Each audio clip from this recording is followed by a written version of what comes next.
तो cost of acquisition मतलब purchase price, तो इसे डिफाइन किया है सेक्शन 55 में। In case of goodwill of a business, trademark, brand name, right to manufacture, produce और प्रोसेस एनी आर्टिकल और thing, right to carry on any business और profession, tenancy rights, stage carrier permits and loom hours. अगर cost of acquisition अगर self generated है तो नील, अगर purchase किया है तो परचेज प्राइस। अब इसका मतलब हम लोग समझ ले, इन case of goodwill of business मतलब आप बिजनेस चला रहे हो, आपके बिजनेस का नाम हो गया, जैसे कि हम लोग का हिंदुस्तान यूनिलीवर जो बहुत सारे प्रोडक्ट्स बनाता है, अभी हिंदुस्तान यूनिलीवर का नाम हो गया। अगर कोई भी एक्वायर करना चाहेगा, अगर कोई भी उसका गुडविल खरीदना चाहेगा, तो वो अपना गुडविल का अच्छा खासा मतलब अपने ब्रांड का अच्छा खासा नाम की वजह से वो अपना जो नाम है फ्रेंचाइजी देने के लिए बहुत पैसा उठाएगा। ब्रांड नेम और बिजनेस नेम अलग है। ब्रांड नेम जैसे हिंदुस्तान यूनिलीवर है, बिजनेस नेम में बहुत सारे अलग अलग प्रोडक्ट जो बनाते हैं, जैसे मैगी और भी जो प्रोडक्ट्स बनाते हैं, जैसे सोप्स में जितने अलग अलग टाइप है, वो उसका ब्रांड नेम होता है, वो अलग है।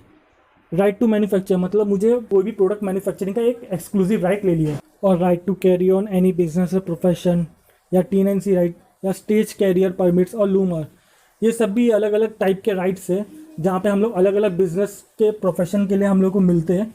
तो उसको एक्वायर कर रहे हैं, अगर दूसरे से एक्वायर कर रहे हैं हम लोग, जिस दूसरे का बिजनेस खरीद रहे हैं या दूसरे का नाम खरीद रहे हैं, सामने वाले बिजनेस को पैसा मिलता है, वो कैपिटल असेट है और कैपिटल गेन्स लगेगा।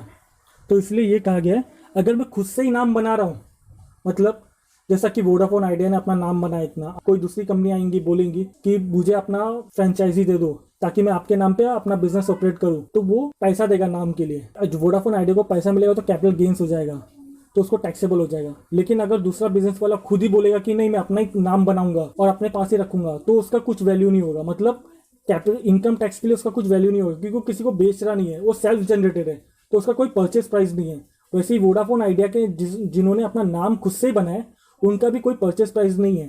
तो अगर दूसरे को बेचते तो कैपिटल गेन आता है, और जो दूसरा खरीदता है उसका परचेज प्राइस हो जाता है, मतलब सेल्फ जनरेटेड होगा तो परचेज प्राइस नहीं है। और मैंने दूसरे से खरीदा है, दूसरे का नाम खरीदा है, तो परचेज प्राइस मेरा आ जाएगा, और उसको अगर मैं वापस बेचूंगा किसी और को तो मेरे को कैपिटल गेन लग जाएगा, जैसे सामने वाले को अभी लग रहा है जिससे मैं खरीद रहा हूँ। Benefit of fair market value as on 1 April 2001 is not available in respect of above assets. No capital gain on goodwill of profession as per BC Srinivasa Shetty, supreme court. अब no capital gain on goodwill of profession, अब profession मतलब क्या, जो professionals लोग करते हैं, जो professional course करते हैं, मतलब जैसे चार्टर्ड अकाउंटेंट हो गया, कंपनी सेक्रेटरी हो गया, डॉक्टर हो गया, लॉयर्स हो गया, ये प्रोफेशनल कोर्स है। अगर वो लोग अपना फर्म खोलते, खुद का प्रैक्टिस करते, और प्रैक्टिस में से मतलब जो नाम रखते हैं अपने फर्म का, अगर उसको बेच रहे हैं तो उस पर कोई कैपिटल गेन नहीं लगेगा। ये साबित हुआ BC श्रीनिवासा शेट्टी के केस में, जो सुप्रीम कोर्ट में मैटर चला था।